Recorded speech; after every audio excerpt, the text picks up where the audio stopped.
Welcome back. जोश अच्छा होता है सर, पर अगर होश खो देते हो तो बहुत बड़ा मुसीबत हो जाएगा।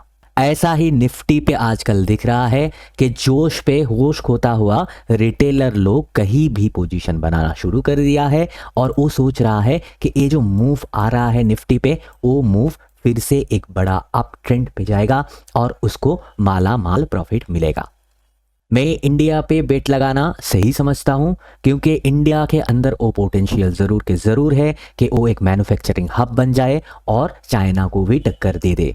पर उसके लिए थोड़ा टाइम लगता है सर, रातों रातों होगा नहीं और होना भी नहीं चाहिए। अब मैं क्यों बोल रहा हूँ कि कुछ जोश मेरे को ज़्यादा दिख रहा है, इसके लिए आइए थोड़ा सा 5 मिनट के चार्ट पे जो मूव मिल रहा है आजकल उसको एक्सप्लेन कर देता हूँ। एक के बाद एक दो ट्रेंडिंग डे बहुत ही रेयर होता है।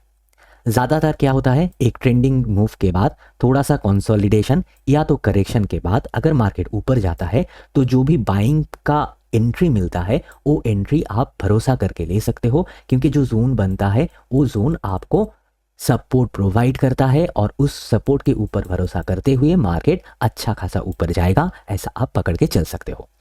यहाँ पे बैक टू बैक दो ट्रेंडिंग डे ट्रेंडिंग मूव मिल रहा है। इससे क्या समझ में आता है कि बायर काफ़ी स्ट्रांग है और काफ़ी पॉजिटिव है, इसलिए बैक टू बैक दो ट्रेंडिंग डे आपको देखने को मिला। पर उसके बाद अगर थोड़ा सा करेक्ट करता हुआ रेंज बनाता हुआ मार्केट मिलेगा, उसके बाद ऊपर पे बाइंग कंटिन्यू होगा, तो आप भरोसा करते हुए इसमें एंट्री कर पाओगे, वरना थोड़ा सा रिस्की हो जाएगा। अगर थोड़ा सा मैं इसको जूम करता हूं, ये जो सफ़ेद लाइन में सदियों से बना के रखा हूं जो एक रेजिस्टेंस एरिया है, यहाँ पे अगर आप देखेंगे तो आपको रिटेलर का जोश दिखेगा। इस रेजिस्टेंस के पास मार्केट बैक टू बैक दो ट्रेंडिंग डे दे चुका है। उसके बाद जब सेलर एक्टिव हो रहा है, नीचे से बाइंग का प्रेशर देखिए आप। इस प्रेशर को देखते हुए समझ में यही आता है कि रिटेलर का जोश बहुत ज़्यादा हो गया है और होश खो चुके हैं सब। अगर आप डेली के टाइम फ्रेम पे देखते हो, अगर मैं जो सारा सपोर्ट रेजिस्टेंस है उसको बंद कर देता हूं, तो आपको दिखेगा एक खड़ा 90 डिग्री पे एक मूव आ रहा है और प्राइस एक्शन के हिसाब से वो मूव बढ़िया होता है जो थोड़ा सा 45 डिग्री एंगल मेंटेन करते हुए ऊपर जाए। अब अगर मूव 90 डिग्री पे आता है तो मुसीबत यही होता है कि करेक्टिव मूव जब आएगा वो भी बड़ा ही आएगा। जैसा यहाँ पे एक 90 डिग्री मूव मिला था, उसका करेक्टिव मूव दिखा और बड़ा दिखा, वैसे ही ये जो जोश जोश पे बाइंग हो रहा है, ओवर एक्साइटमेंट मार्केट पे दिख रहा है, इसका नतीजा वोलेटिलिटी दिखेगा आगे आने वाले दिनों पे। अगर हम लोग डाउ जोन्स को देखते हैं जो mother of all stock market है, तो आप अगर कुछ भी ना लगाते हुए, ईएमएस ना लगाते हुए, ट्रेंड लाइन ना बनाते हुए देखते हो, तो कहीं से भी इसको देख के ऐसा नहीं लग रहा है कि डाउ जोन्स काफ़ी स्ट्रांग है। अगर मैं यहाँ पे एक छोटा सा ट्रेंड लाइन बना देता हूँ तो और भी क्लियर हो जाएगा कि डाउ जोन्स पे क्या हो रहा है।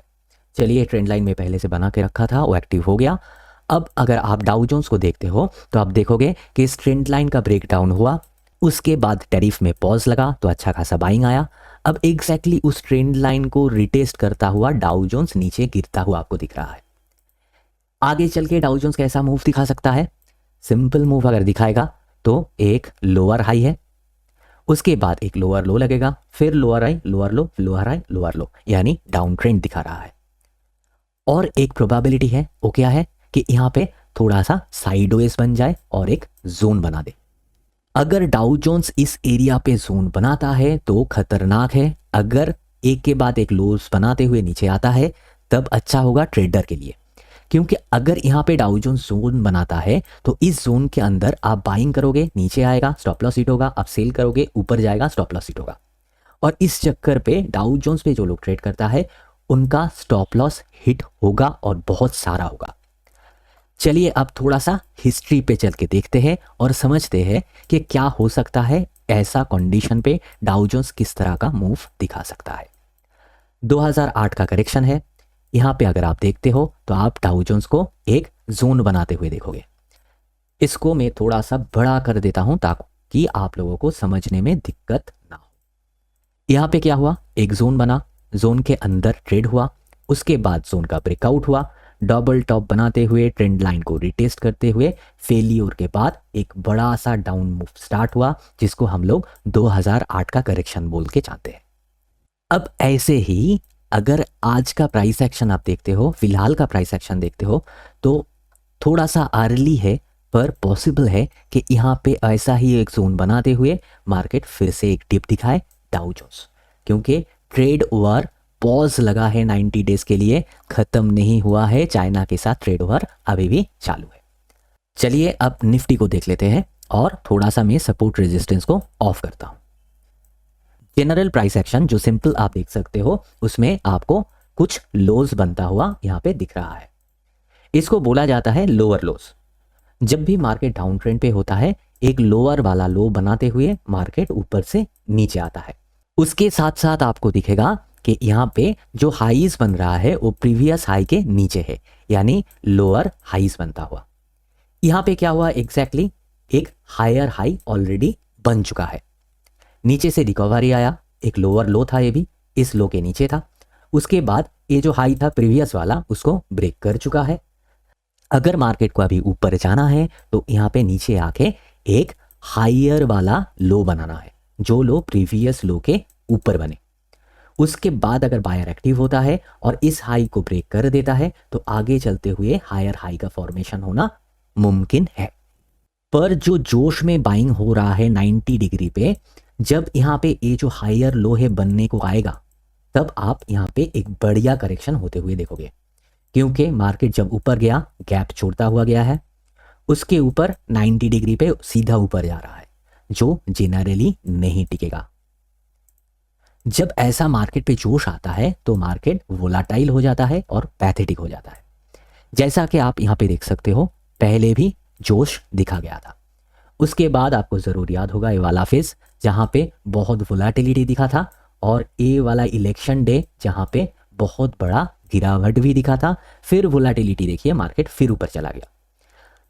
ये जो जोश में मूव हुआ था, इस मूव के लिए ही यहाँ पे इस वोलाटिलिटी का सामना करना पड़ा।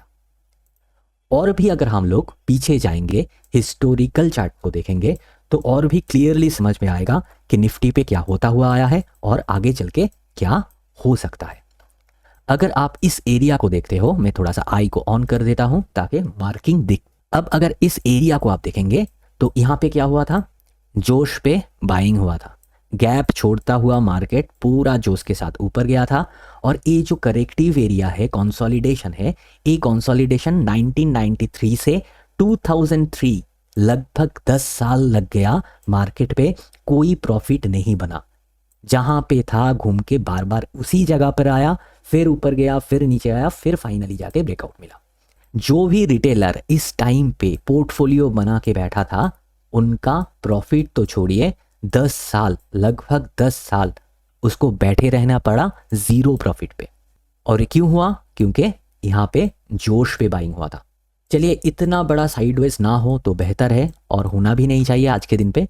अगर मार्केट साइडवेज होता भी है, वोलाटाइल होता भी है, तो 10 साल का नहीं होगा, उससे कम टाइम का होगा। पर प्रोबेबिलिटी बिल्कुल के बिल्कुल है, ये जो मूव आ रहा है ऊपर पे सीधा के सीधा, ये प्रोबेबिलिटी बना रहा है कि मार्केट इसी एरिया के अंदर एक साइडवेज मूव करे। और ये साइडवेज मूव अगर शुरू होता है तो मार्केट पे सबसे ज़्यादा दिक्कत होगा जो भी पोर्टफोलियो बनाता हुआ पोजीशन को होल्ड करता है उनके लिए। जो ट्रेड करता है वो छोटा छोटा ट्रेड करता हुआ जाएगा, चाहे स्टॉक में हो, चाहे ऑप्शंस पे हो, चाहे फ्यूचर पे हो। पर उनके लिए जो दिक्कत होगा वो दिक्कत है कि एग्जैक्ट एंट्री, जैसा हम लोग यहाँ पे लास्ट वीडियो पे बात किए थे कि यहाँ से अगर ग्रीन कैंडल बनता है, मार्केट गैप अप ओपन होगा, रिस्क थोड़ा सा ज़्यादा दिखेगा, और यहाँ पे पोजीशन साइजिंग को मद्देनजर रखते हुए हम लोग पोजीशन बनाएंगे और इस रैली का मज़ा लेंगे। पर ये जो रैली आ रहा है थोड़ा सा अनएक्सपेक्टेड है, अनयूजुअल है। आने वाले टाइम पे क्या होगा, ज़्यादा जो एक्सपेक्टेशन रहेगा, प्रोबेबिलिटी रहेगा कि मार्केट यहाँ से थोड़ा सा करेक्ट करे या तो फिर साइडवेज बने। जो भी यहाँ पे बाइंग कर रहा है उनके लिए थोड़ा सा दिक्कत जरूर के जरूर आएगा, क्योंकि स्टॉक भी नीचे आएगा अगर निफ्टी साइडवेज बनेगा। तो साइडवेज बनने के बाद, एक हायर वाला लो मिलने के बाद, अगर मार्केट फिर से ऊपर जाएगा तो आप जाके अच्छा खासा ऊपर पे फिर से मूव दिखोगे। अगर ज़्यादा वोलेटिलिटी दिखाए, यहाँ से फिर नीचे आ जाए फिर ऊपर जाए, तो इस एरिया पे ही रेंज बन जाएगा और आगे आने वाले दिनों पे निफ्टी पे एक रेंज प्ले दिख सकते हो और निफ्टी पे रेंज बनने का प्रोबेबिलिटी सबसे ज़्यादा दिख रहा है। फिलहाल के लिए अगर मेक और ब्रेक लेवल के बारे में हम लोग बात करेंगे तो मेक और ब्रेक लेवल रहेगा 24,305। एक रेजिस्टेंस लेवल है क्योंकि प्राइस इसके नीचे है। मार्केट अभी चालू है, आप देख सकते हो टिक चल रहा है, अभी भी कैंडल बन रहा है। यहां से अगर मार्केट पे एक करेक्शन आता है तो मेक और ब्रेक लेवल को मैं धीरे धीरे नीचे लेकर आऊंगा। उसके बाद जब भी मेक और ब्रेक लेवल के ऊपर 4 घंटे का क्लोजिंग मिलेगा, बायर एक्टिव होगा और ये जो रैली मिल रहा है इसका कंटिन्यूएशन दिखेगा। जब तक फिलहाल 24,305 के नीचे इसके अंदर मार्केट है, तब तक यहाँ पे एक्सपेक्टेशन रहेगा एक वोलेटिलिटी दिखे। अगर 5 मिनट के चार्ट पे हम लोग जाएंगे तो समझने में आसान हो जाएगा कि यहाँ पे रेंगता हुआ ऊपर जाने का कोशिश मार्केट कर सकता है। अगर मार्केट यहाँ पे रेंगता हुआ ऊपर जाने का कोशिश करे तो आपको होल्ड करना है इस एरिया के लिए, और इस एरिया से अगर रिजेक्शन मिलता है तो परफेक्ट पोजीशन बनेगा नीचे डाउनफॉल होने के लिए। अगर आप टेलीग्राम चैनल पे नहीं हो तो ज़रूर के ज़रूर ज्वाइन कर जाइएगा, क्योंकि टेलीग्राम चैनल पे मैं मेक और ब्रेक लेवल को अपडेट करता रहता हूँ जैसे जैसे मार्केट मूव करता है। जब तक 24,305 इस लेवल के नीचे प्राइस रहेगा, प्राइस पे वीकनेस दिखेगा और प्रोबेबिलिटी सबसे ज़्यादा रहेगा कि इस एरिया को रेजिस्टेंस बनाता हुआ ए वाला रैली एक करेक्शन शो करे। यानी आने वाले टाइम पे आप मार्केट को नीचे आते हुए देखोगे, थोड़ा सा डिप लगाते हुए देखोगे। आप अगर अभी तक चैनल को लाइक सब्सक्राइब नहीं किए हो तो ज़रूर के ज़रूर आपसे गुजारिश रहेगा कि चैनल को लाइक सब्सक्राइब कर लीजिए और बेल आइकन को दबाना मत भूलिएगा। चलिए फिर मिलते हैं जब भी किसी इंपॉर्टेंट मोड पे निफ्टी आएगा। मैं यहाँ पे वीडियो बनाऊंगा और मेरा जो पर्सनल ओपिनियन है, पर्सनल एनालिसिस है, उसको शेयर करूंगा। और साथ साथ नोट कर लेना कि मैं कोई से भी रजिस्टर्ड एडवाइज़र नहीं हूँ और यहाँ पे जो भी वीडियो जो भी एनालिसिस में प्रोवाइड करता हूँ वो सिर्फ एडुकेशनल पर्पस के लिए है। ये फिर मिलते हैं नए वीडियो पे नए नॉलेज के साथ।